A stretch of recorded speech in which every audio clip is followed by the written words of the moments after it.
प्यारे दोस्तों, आज के वीडियो में एक ऐसा ही वाकया हम आपको सुनाएंगे जिसे सुनने के बाद आपकी आंखों से आंसू आ जाएंगे। एक गिद्ध और एक बच्ची का वाकया है। एक ऐसी बेसहारा बच्ची जिसको एक गिद्ध पाल लेता है और उनके बीच में ऐसी ममता हो जाती है। जब गांव के लोग उस बच्ची को लेने के लिए आते हैं तो उनकी आंखों से आंसू आ जाते हैं। आखिर ये वाकया आपको पूरा जरूर देखना चाहिए जिससे कि आपको भी कुछ सीख मिल सके।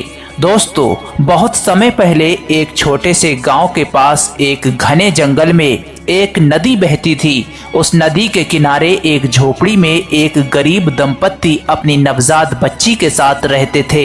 एक दिन अचानक बाढ़ आ गई। नदी का पानी इतना बढ़ गया कि उनकी झोपड़ी बह गई। उस संकट के समय में माता पिता अपनी बच्ची को बचाने की कोशिश में नदी की धारा में बह गए। बच्ची एक लकड़ी के तख्ते पर बहती हुई जंगल की ओर चली गई। दोस्तों, जंगल के ऊपर उड़ते हुए एक गिद्ध ने नदी में बहते हुए तख्ते पर बच्ची को देखा। उस गिद्ध ने बच्ची की पुकार सुनी। गिद्ध को ऐसा महसूस हुआ कि यह बच्ची उसकी जिम्मेदारी है। गिद्ध ने तख्ते पर उतरकर अपनी चोंच और पंजों से बच्ची को सावधानी पूर्वक उठाया और उसे एक सुरक्षित गुफा में ले आया। गिद्ध ने बच्ची की देखभाल करने का निश्चय किया। उसने अपनी प्राकृतिक प्रवृत्ति को पीछे छोड़ते हुए ममता का परिचय दिया।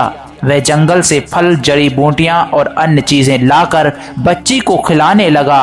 धीरे धीरे बच्ची बड़ी होने लगी। गिद्ध ने उसे जंगल के खतरों से बचाया और अपने पंखों की छांव में रखा।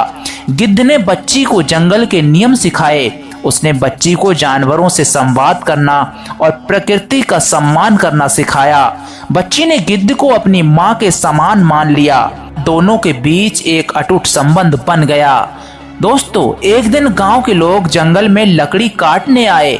उन्होंने बच्ची को देखा और उसकी कहानी सुनी। वे दंग रह गए कि गिद्ध ने इतने प्यार से उसे पाला।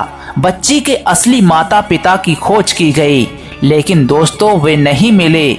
उन्हें क्या पता था कि एक बार ऐसा हो चुका है कि एक बड़ी सैलाब उसके माता पिता को बहा ले गई है और उस बच्ची को इस गिद्ध ने किस तरह से पाला है।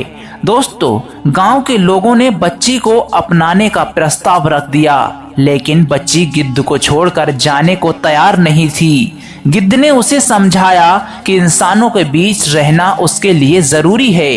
भारी मन से बच्ची गांव लौट आई, लेकिन वह अक्सर गिद्ध से मिलने के लिए जंगल में जाती रहती थी। दोस्तों, इस कहानी से ये सीखने को मिलता है कि ममता का कोई रूप या सीमा नहीं होती। ये इंसान और जानवर के बीच भी हो सकती है।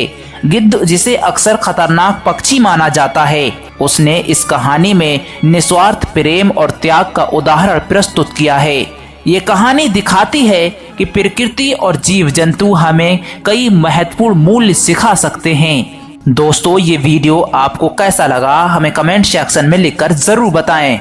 दोस्तों, ऐसे ही अच्छे वीडियोस पाते रहने के लिए चैनल को सब्सक्राइब जरूर कर लें